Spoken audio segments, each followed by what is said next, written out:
So here we'll use three characteristics that serve as a guide for evaluation of good design. So using these three characteristics, we are going to evaluate the good design.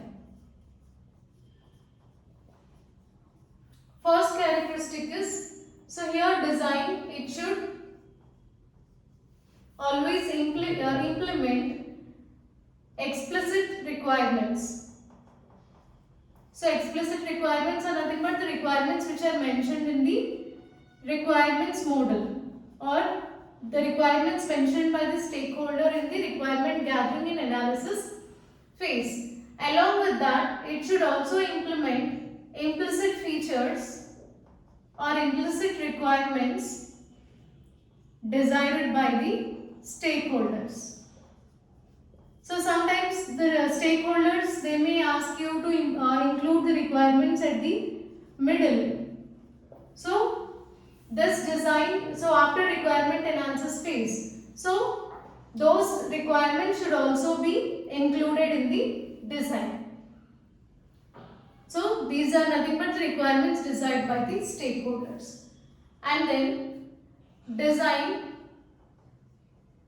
should always be readable. So that means it's easy to read and it should be easy to understand. It should be readable and understandable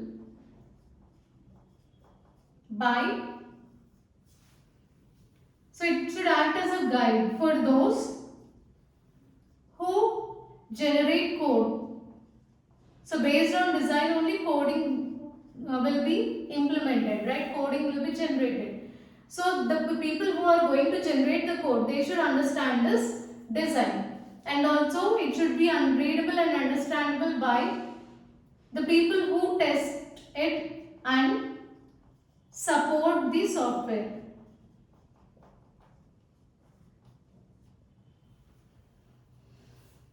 And then this design, it should provide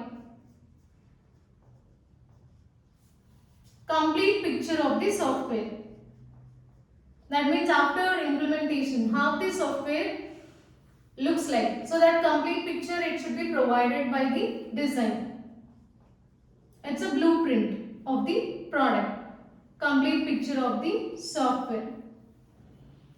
So it should also address various things like functions, data and behavioral domains. So these three things, they should be addressed from implementation perspective.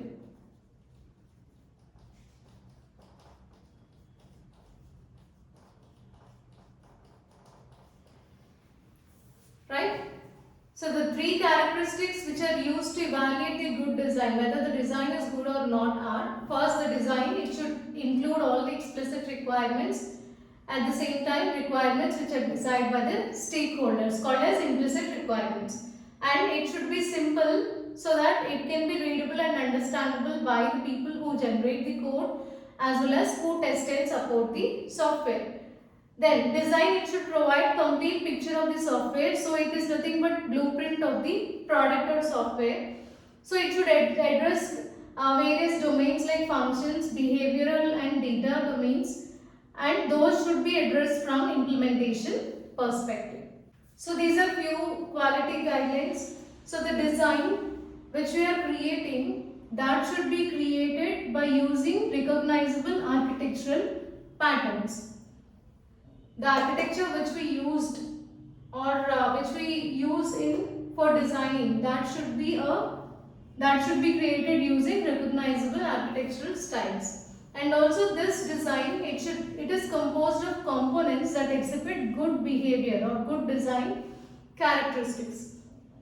So you need to use multiple components that exhibit good design characteristics.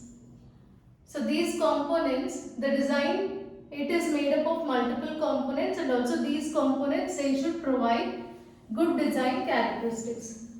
So design should be modular.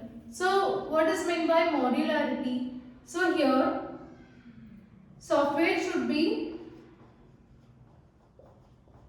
partitioned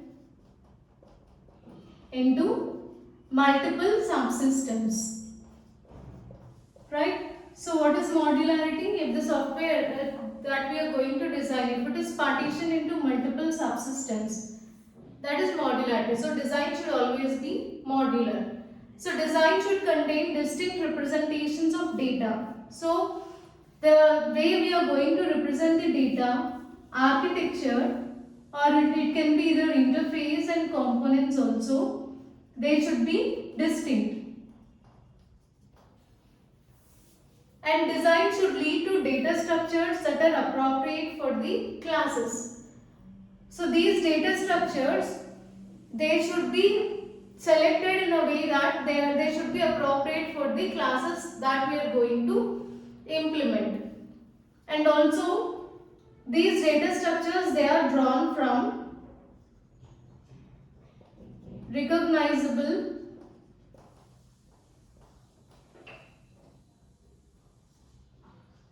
data patterns.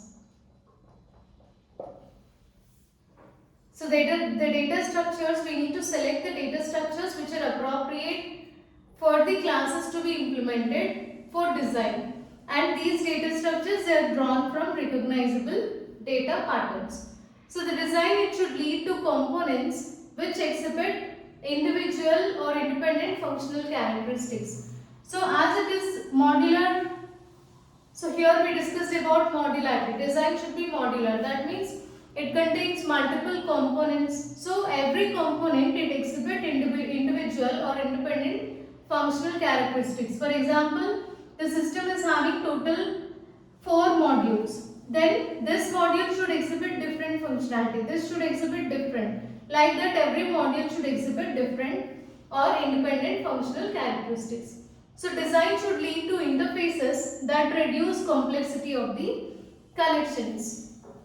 So these interfaces, they should be selected in a way so that they can reduce complexity of the connections. So here connections can be between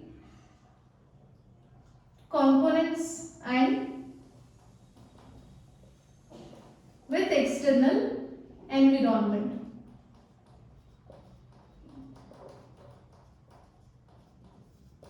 So it should reduce that complexity of connection between components and external environment.